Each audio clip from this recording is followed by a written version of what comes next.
Genesis 29. Jacob meets Rachel. Jacob continued on his way and went toward the land of the east.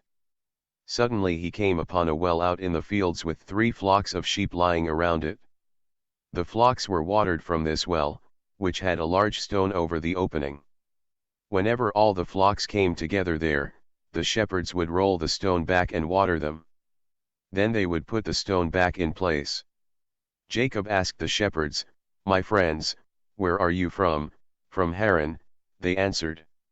He asked, "Do you know Laban, grandson of Nahor?" "Yes, we do," they answered. "Is he well?" he asked. "He is well," they answered. "Look, here comes his daughter Rachel with his flock."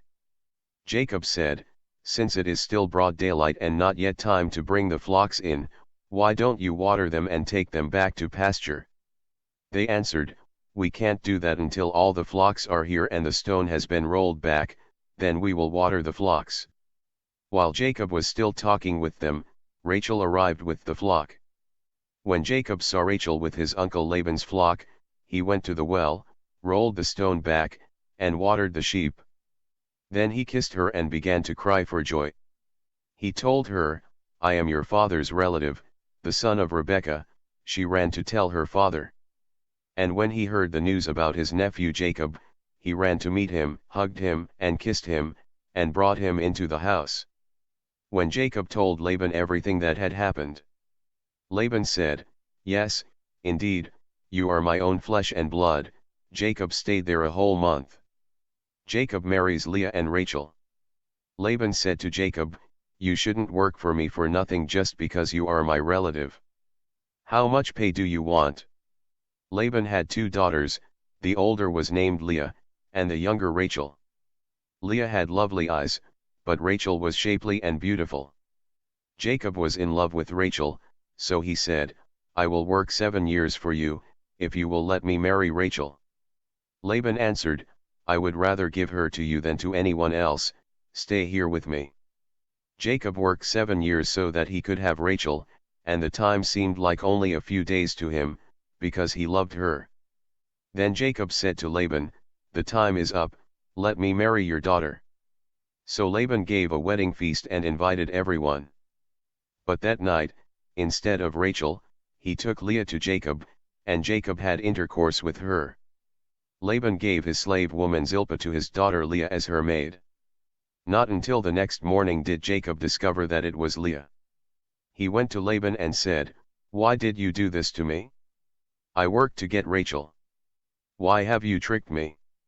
Laban answered, "It is not the custom here to give the younger daughter in marriage before the older. Wait until the week's marriage celebrations are over, and I will give you Rachel, if you will work for me another 7 years." Jacob agreed, and when the week of marriage celebrations was over, Laban gave him his daughter Rachel as his wife. Laban gave his slave woman Bilhah to his daughter Rachel as her maid. Jacob had intercourse with Rachel also, and he loved her more than Leah. Then he worked for Laban another 7 years. The children of Jacob. When the Lord saw that Leah was loved less than Rachel, he made it possible for her to have children, but Rachel remained childless. Leah became pregnant and gave birth to a son.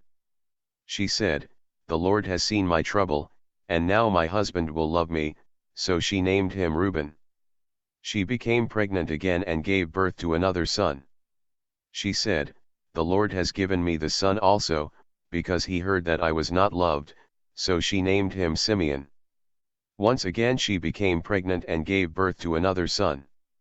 She said, "Now my husband will be bound more tightly to me, because I have borne him 3 sons, so she named him Levi.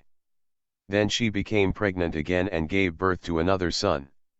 She said, "This time I will praise the Lord," so she named him Judah.